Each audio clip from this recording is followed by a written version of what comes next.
दोस्तों नमस्कार, आदाब, सत श्री अकाल। मैं हूं राहुल शर्मा और आप सभी का राहुल शर्मा शो में स्वागत है।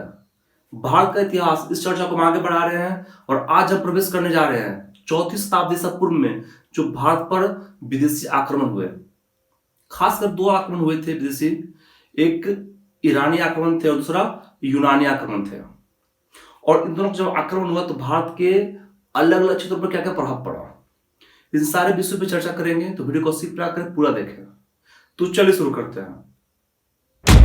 चौथी शताब्दी ईसा पूर्व में भारत पे आक्रमण हुए। भारत उस वक्त छोटे छोटे टुकड़ों में बटा हुआ था। कुछ राज्य गणराज्य थे तो कुछ में राजतंत्र थे। आपस में मतभेद रहता था, झगड़ा होते रहता था। इस कमजोरी का लाभ उठाते हुए विदेशी शक्तियां भारत पर आक्रमण करना शुरू कर दिए। और सबसे पहला आक्रमण हुआ ईरानी आक्रमण। 7वीं शताब्दी ईसा पूर्व में ईरान में हकमनी नामक राजवंश की स्थापना हुई। इस राजवंश में साइरस प्रथम सम्राट बने। 550 ईसा पूर्व में मकरान के रास्ते होते हुए उन्होंने भारत पर आक्रमण किया। फिर भारत पर दूसरा आक्रमण हुआ डेरियस के वक्त। ये 522 ईसा पूर्व से लेकर 486 ईसा पूर्व तक शासक बने रहे। कुछ विद्वानों का मानना है कि ईरान के संपर्क में आते ही भारत में साम्राज्यवादी विचारधारा का उदय हुआ। इसके पहले जो आर्य थे उनके भीतर एक राष्ट्र या साम्राज्यवाद का विचारधारा नहीं था। ईरानी आक्रमण के बाद ही भारत में सोने चांदी के सिक्के का प्रवेश हुआ और ईरानी कला का भी काफी प्रभाव पड़ा भारत पर। ईरानी भवन कला में फारसी शिल्पियों ने चंद्रगुप्त मौर्य, सम्राट अशोक के महलों को बनाया। इसके बाद यूनानी आक्रमण हुआ जिसमें उत्तर भारत में आक्रमण हुआ। उस वक्त आक्रमणकारी कौन था? सिकंदर, जिसके बारे में हम लोग बचपन से सुनते आ रहे हैं। जी हाँ, वही सिकंदर, उसी के बारे में हम चर्चा करेंगे। सिकंदर मकदूनिया के राजा फिलिप का पुत्र था। उसका जन्म 356 ईसा पूर्व में हुआ। वो 20 वर्ष की अवस्था में ही राजा बन गया। उसके बाद वो दिग्विजय की यात्रा पर निकल पड़ा और इस यात्रा में सबसे प्रथम आक्रमण जो है वो 330 ईसा पूर्व में फारस पर ही कर दिया। और उस वक्त वहां के राजा हुआ करते थे डेरियस। ये युद्ध 4 सालों तक चला। उसके बाद फारस पराजित हुआ। और इधर भारत में तक्षशिलक जो राजा थे आम्भी, उन्होंने पहले ही राजदूत भिजवाकर सिकंदर से मित्रता स्थापित कर ली और संधि कर ली। अब सिकंदर ने अनेक राजाओं से संधि स्थापित की।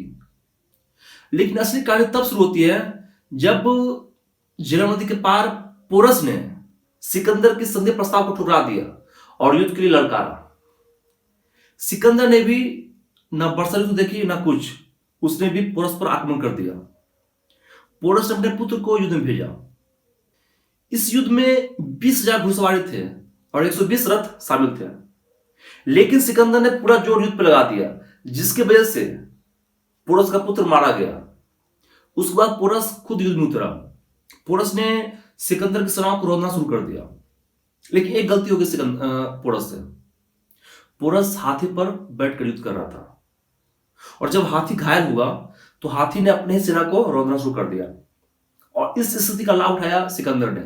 उसने क्या किया? उसने आम्भी को पोरस को घेराबंदी करने के लिए भेजा और इस तरीके से पोरस घायल अवस्था में सिकंदर के पास लाया गया।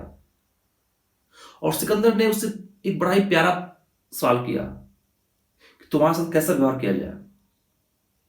इसका बहुत ही खूबसूरत जवाब दिया महाराज पोरस ने। और बच्चों ने पढ़ा होगा कि मेरे साथ वैसा ही व्यवहार कीजिए जिस तरीके से एक राजा दूसरा राजा के साथ करता है। और कहते हैं, ऐसी कथा है कि इसके बाद सिकंदर उसके जवाब से काफी प्रभावित हुआ और वो पोरस के राज्य को लौटा दिया। उसके आसपास जो प्रदेश था वो भी उसको सौंप दिया। कहानी यही समाप्त नहीं हुई। झेलम के युद्ध के पश्चात वो चिनाब नदी के पार किया और वहां चिनाब और रावी के आसपास जो इलाके थे उसको वो जीतते हुए ब्यास नदी के किनारे पहुंचा।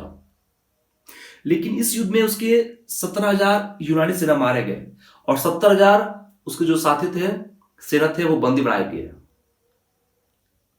और दूसरी तरफ सिकंदर भी काफी दूर आ चुका था, मीलों दूर, और उसके काफी साथी मारे गए, जिसकी वजह से वो हतोत्साहित हो गया और वो निर्णय लिया कि अब हमें वापस लौट जाना चाहिए मकदोनिया।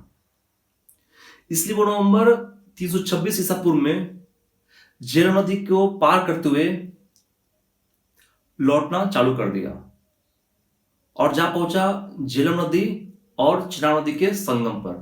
वहां से वो स्थल मार्ग ले लिया, लेकिन रास्ते में उसे काफी युद्ध करना पड़ा, जिससे वो घायल हुआ और बेबीलोन पहुंचते ही वो घायल हो गया और 32 वर्ष की आयु में इस महान योद्धा की मृत्यु हो गई। आइए अब जानते हैं कि सिकंदर के आक्रमण से भारत के अलग अलग क्षेत्रों पर क्या क्या प्रभाव पड़ा।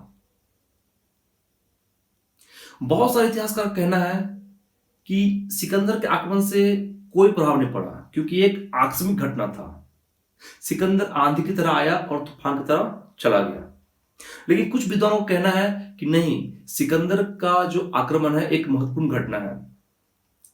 सिकंदर के आक्रमण की वजह से भारत अपना तैयारी में लगा, अपनी जीत की तैयारी में काफी संलग्न हो गया। मौर्य समाज का इतना विस्तार हुआ है तो उसके पीछे सिकंदर का आक्रमण ही था। यूरोपीय भारत के बारे में जान पाए तो अलग अलग क्षेत्रों पर काफी प्रभाव पड़ा है, जिसमें से पहला था राजनीतिक प्रभाव। सिकंदर के आक्रमण से भारत के पश्चिम उत्तर प्रदेश जो थे, वहां के लोगों के पास समझ में आ गई कि हमें जो छोटे छोटे राज्य हैं उसको मिटाकर एक केंद्र राज्य बनाना होगा, नहीं तो हम असुरक्षित हैं, क्योंकि आने वाले भविष्य में भी ऐसे आक्रमणकारी आते रहेंगे और हम पे आक्रमण करते रहेंगे। तो इस वजह से लोगों में राजनीतिक एकता की भावना उत्पन्न हुई और दूसरी तरफ भारतीय सेना का जो दुर्बलता है वो भी सामने आया। सेना में कमी नहीं थी, संख्या बहुत थी, लेकिन यूनानी सेना की तरह भारतीय सेना सुसज्जित, संगठित और अनुशासित नहीं थे। दूसरा है ऐतिहासिक प्रभाव। कहते हैं कि इतिहासकारों के लिए भारत का इतिहास लिखना, ये जो तारीख था ये बहुत ही अहम था, क्योंकि इसके बाद ही भारत का इतिहास क्रमबद्ध हो पाया। और सिकंदर के साथ बहुत सारे यूनानी लेखक भी भारत आए थे, जिसने तत्कालीन भारत के विषय में अनेक लेखों में विवरण दिया भारत के विषय में। तीसरा और आखिरी था यातायात और व्यापार पर प्रभाव। सिकंदर के आक्रमण की वजह से एक जल मार्ग और 3 स्थल मार्ग भारत, यूनान और ईरानी के बीच खुल गया। आज के लिए इतना ही। इसकी आगे की चर्चा हम लोग अगले वीडियो में करेंगे। तब तक के लिए धन्यवाद।